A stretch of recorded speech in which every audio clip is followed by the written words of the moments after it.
ये सुधीर चौधरी हो गए, रोहित सरदाना हो गए, अमीश देवगन हो गए और तमाम जो गोदी मीडिया के पत्रकार हैं, ये हमारी नज़र में राजकुमार शिखंडी हैं, दलाल हैं, तालुए चाटते हुए नजर आएंगे। लेकिन इस सरकार में संभव नहीं है। कांग्रेस की सरकार आएगी तो न्याय मिलेगा, देश को मिलेगा और देश का विकास होगा। आरएसएस का मेन मकसद होता है प्रोपेगंडा, अफवाह फैलाना।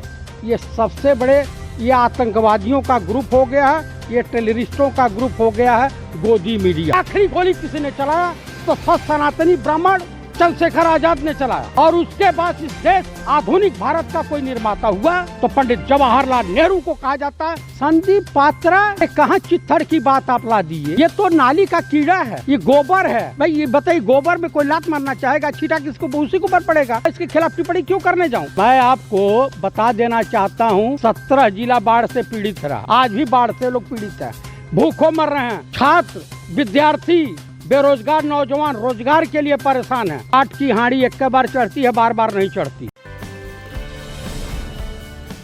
चतुर्वेदी जी, बॉम्बे हाईकोर्ट के बाद अब दिल्ली हाईकोर्ट ने जमातियों पर लगे आरोपों को रद्द कर दिया है, क्या कहेंगे आप?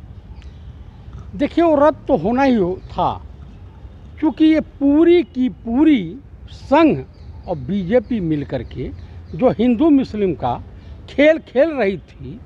उसके बाद देश विदेश हर जगह से आते हैं मरकज में लोग।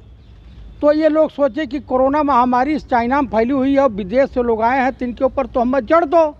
अब माननीय मोदी साहब और भाजपा सरकार, भारत सरकार साफ साफ बच जा। जबकि हकीकत को कोई झुठला नहीं सकता है।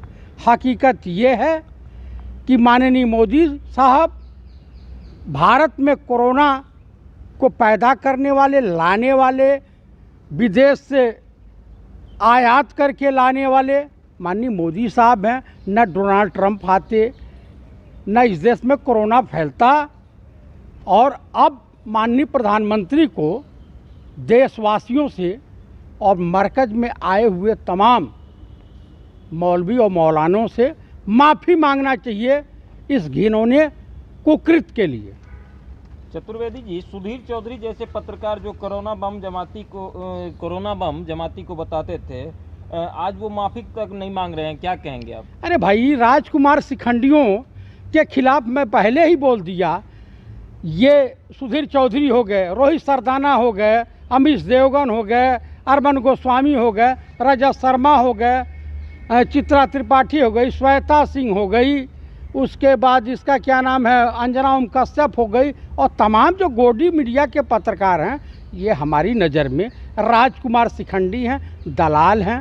ये भड़ुआगिरी करते हैं। ये अपनी कलम दावत को गिरवी रख दिया है आरएसएस और भाजपा के सामने, माननीय मोदी सरकार के सामने नतमस्तक हो चुके हैं। इन लोगों को सज़ा जरूर मिलेगी, माफ़ी ये तालुए चाटते हुए नजर आएंगे। लेकिन इस सरकार में संभव नहीं है। कांग्रेस की सरकार आएगी तो न्याय मिलेगा, देश को मिलेगा और देश का विकास होगा। चतुर्वेदी जी, क्या इन सब जो पत्रकार हैं जो ऐसा उन्माद फैलाते हैं जाति धर्म विशेष को लेकर, क्या इन सब पर कार्रवाई नहीं होनी चाहिए, क्या कहेंगे आप? भाई साहब, इस सरकार में कार्रवाई की कोई उम्मीद नहीं करनी चाहिए, क्योंकि उन्हीं के इशारे पे सब प्रोपेगंडा। आरएसएस का मेन मकसद होता है प्रोपेगंडा, अफवाह फैलाना, हिंसक अफवाह फैला देना, पुराने से पुराने वीडियो को ताज़ा करके दिखा देना। और ये मीडिया वाले वही काम कर रहे हैं। ये इस देश को तोड़ने के लिए ये सबसे बड़े ये आतंकवादियों का ग्रुप हो गया है, ये टेररिस्टों का ग्रुप हो गया है गोदी मीडिया। चतुर्वेदी जी, जब कोरोना जिस समय आया था, जिस समय जमात पे पूरा एकदम कहा जा रहा था कि जमाती ही कोरोना फैला रहे हैं, उस समय बीजेपी के बहुत सारे नेता बयान दे रहे थे कि जो है ये जो इन सबको गोली मार देनी चाहिए, क्या कहेंगे आप? देखिए, वो चुनाव के दौरान ये वित्त राज्य मंत्री कौन से ठाकुर हैं, उन्होंने बयान दिया था। वो साहब सिंह वर्मा के एक लड़के ने, पता नहीं साहब सिंह वर्मा इतने महान नेता थे, अच्छे नेता थे, जाटलैंड के नेता थे, लेकिन उनका ये पुत्र नालायक कहाँ से पैदा हो गया, यही अचंभा करने वाली बात है।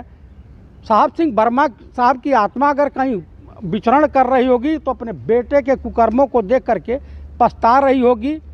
और बददुआएं दे रही होगी। नहीं नहीं, जो कह रहे थे कि गोली मारने की बात कर रहे थे, क्या वो राजनीति कर रहे थे? ये लोग राजनीति, मैंने कहा ना कि अफवाह फैलाते हैं दिल्ली चुनाव को प्रभावित करने के लिए, हिंदुओं को एकत्र करने के लिए। उसका परिणाम मिल गया। अब यहाँ के जो मुख्यमंत्री हैं अरविंद केजरीवाल और ये वहाँ के ओवैसी ओवैसी साहब, ये सब भाजपा के सेकंड यानी बी टीम हैं। चतुर्वेदी जी, जो सच्चे पत्रकार होते हैं उनकी नौकरी चली जाती है, जैसे कि विनोद दुआ जी हैं, उनकी नौकरी चली गई। लेकिन जो चाटुकार पत्रकार होते हैं जैसे कि सुधीर चौधरी, अर्नब गोस्वामी, इन सबों पे कोई कार्रवाई नहीं होती है, जो कि ये लोग ही जो है कोरोना मरकज को लेके जो है कितना झूठ फैलाया, और आज हाईकोर्ट ने किया कि ये इन लोगों को बलि का बकरा बनाया गया। क्या कहेंगे आप? आपको मैं एक प्रमाण देना चाहता हूँ। ब्रिटानिया गवर्नमेंट के ज़माने में जो रियासतें ब्रिटानिया गवर्नमेंट की तलवे चाटती थी, जैसे ग्वालियर राजघराना हो गया, ग्वालियर स्टेट हो गई, ज्योतिरादित्य सिंधिया के पूर्वज, और वही काम ज्योतिरादित्य सिंधिया कर रहे हैं। कांग्रेस में भी कुछ नेता हैं, जैसे गुलाम नबी आज़ाद हो गए, ये आपके हो गए, क्या नाम है इसका, कपिल सिब्बल हो गए, उसके बाद अहमद पटेल साहब हो गए, और उसके बाद जो है तमाम तरह के नेता हो गए। ये तमाम तरह के नेता, इनकी कुर्सी जब हिलने लगती है, इधर उधर जाने आने लगते हैं, अब समझते हैं कि हमारी मठाधीशी चली जाएगी। 23 नेता हैं कांग्रेस में जो कितनी नेतृत्व पर सवाल उठाते हैं। चतुर्वेदी जी, ज्योतिरादित्य सिंधिया जिस समय कांग्रेस में थे, उस समय तो आप नहीं कहते थे कि वो उसके पूर्वज चाटुकार थे या ऐसे थे? अरे वही बीजेपी कहती थी।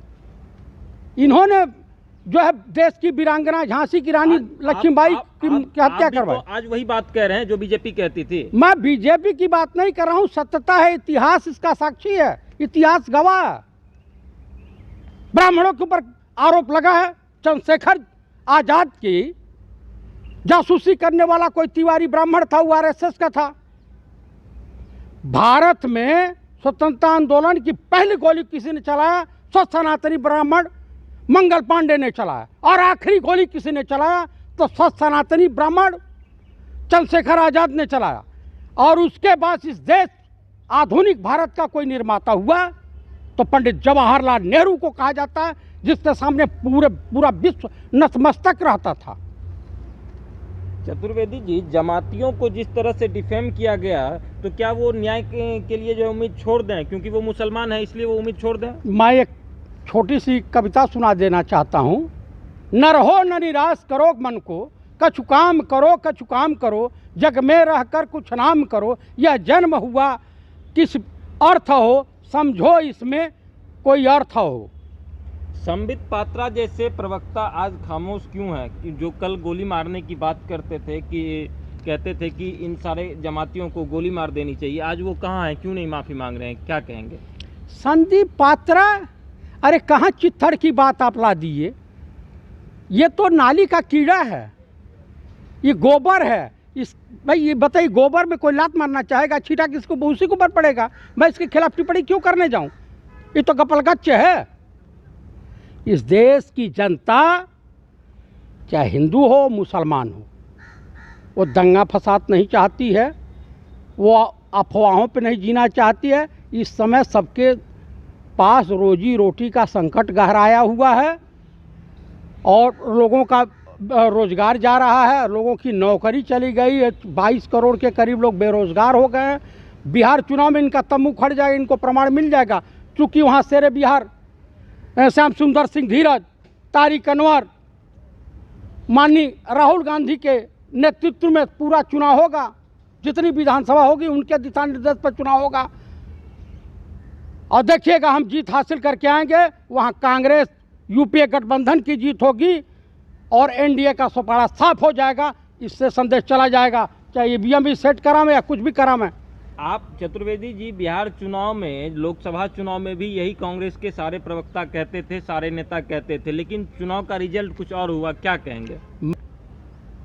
मैं आपको बता देना चाहता हूँ, 17 जिला बाढ़ से पीड़ित रहा, आज भी बाढ़ से लोग पीड़ित हैं, भूखों मर रहे हैं, किसान यूरिया के लिए परेशान हैं, छात्र विद्यार्थी बेरोजगार नौजवान रोजगार के लिए परेशान हैं। अरे काठ की हांडी एक बार चढ़ती है, बार बार नहीं चढ़ती।